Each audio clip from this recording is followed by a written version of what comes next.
देश को कहना चाहता हूं, क्रोनोलॉजी समझिए।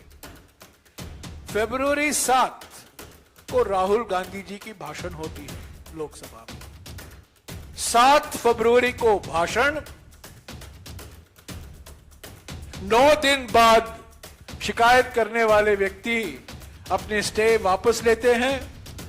27 फरवरी को सुनवाई शुरू होती है।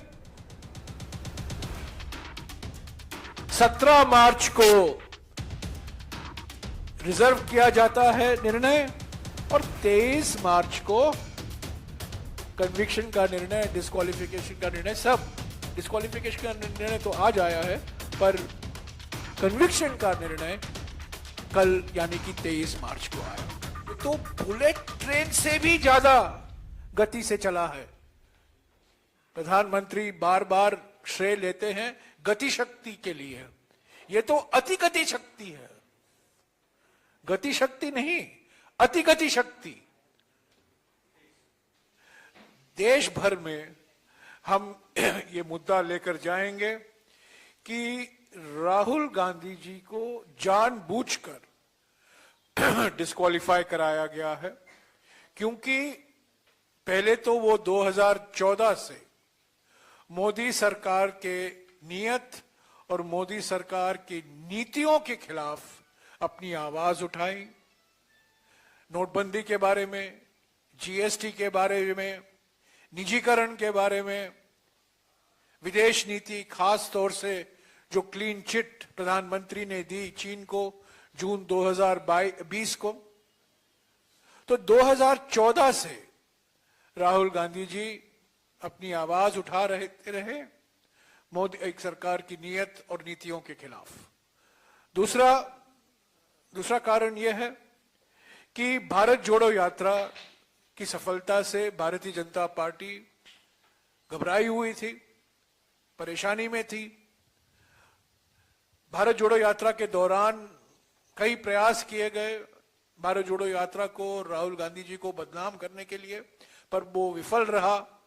और भारत जोड़ो यात्रा न केवल कांग्रेस के लिए एक संजीवनी बनी, बल्कि देश भर में एक नई उमंग देखने को मिला, नई उत्साह देखने को मिला, और लोग पहचान गए कि भारत जोड़ो यात्रा हमारे राजनीति के लिए एक परिवर्तनकारी क्षण है। भारत जोड़ो यात्रा एक इवेंट नहीं था, एक मूवमेंट बन गया। तीसरा महत्वपूर्ण कारण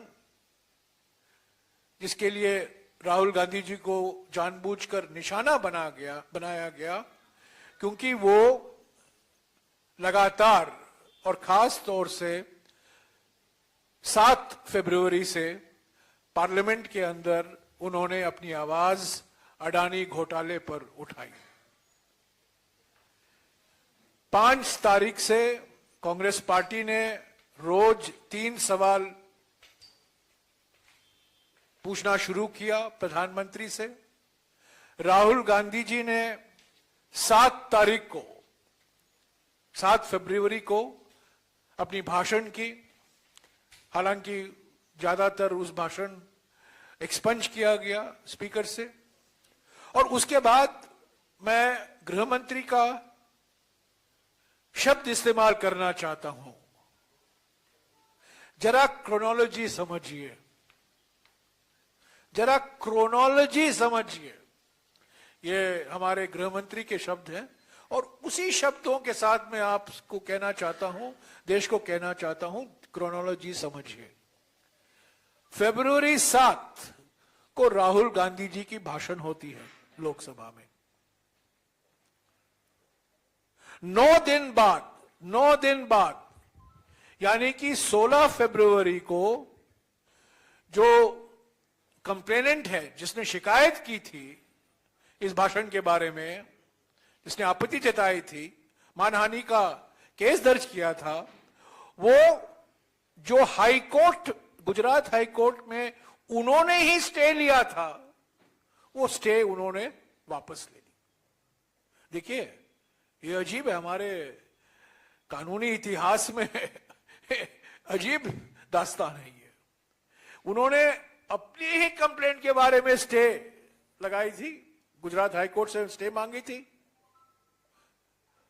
गुजरात हाईकोर्ट ने स्टे दिया, पर राहुल गांधी जी के अडानी के भाषण 9 दिन बाद उन्होंने वो स्टे वापस ले ली। 9 दिन बाद 16 फरवरी को,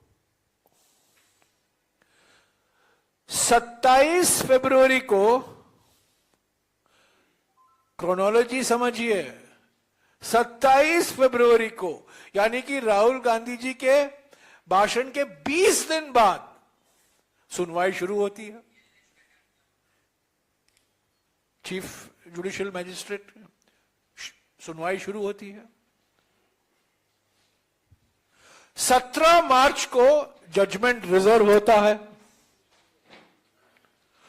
और 23 मार्च को जजमेंट आता है। क्रोनोलॉजी समझिए। बाप रे, ये तो बुलेट ट्रेन से भी ज्यादा गति से चला है। प्रधानमंत्री बार बार श्रेय लेते हैं गति शक्ति के लिए, ये तो अति गति शक्ति है, गति शक्ति नहीं, अति गति शक्ति। 7 फरवरी को भाषण, 9 दिन बाद शिकायत करने वाले व्यक्ति अपने स्टे वापस लेते हैं। 27 फरवरी को सुनवाई शुरू होती है।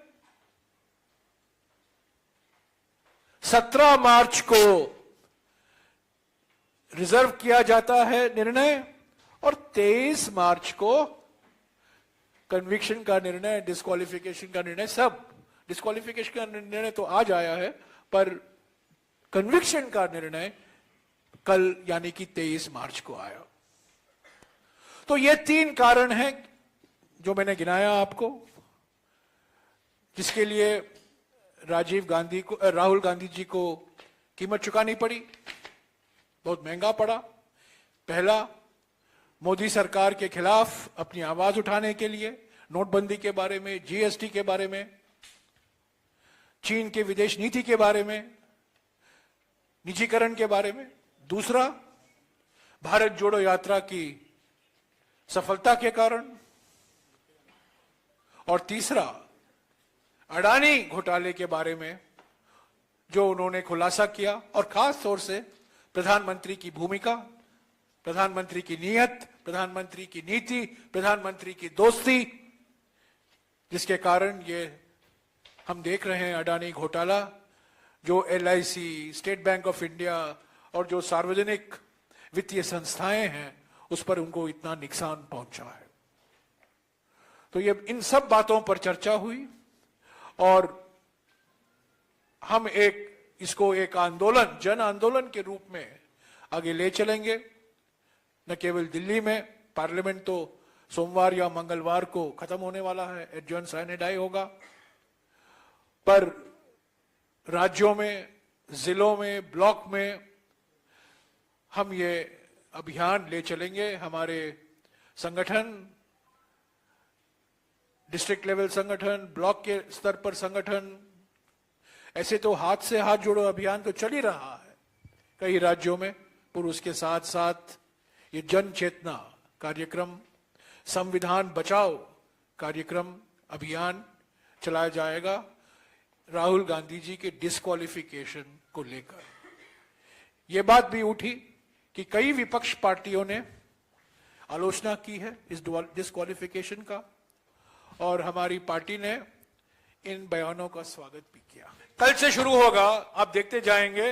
अभी मीटिंग होगी, उस पर जो कार्यक्रम होगा, टाइम टेबल होगा, वो तय किया जा रहा है। सोमवार से शुरू होगा, सोमवार से शुरू होगा। अरे कमेटी बनेगी, कमेटी के बिना कुछ काम नहीं होता। कमेटी बनना जरूरी है, कमेटी रूप देती है। कार्यक्रम आपको सोमवार से दिखाई देगा। खबरों में बने रहने के लिए फोरम 4 को सब्सक्राइब करें और नोटिफिकेशन पाने के लिए बेल आइकन दबाएं।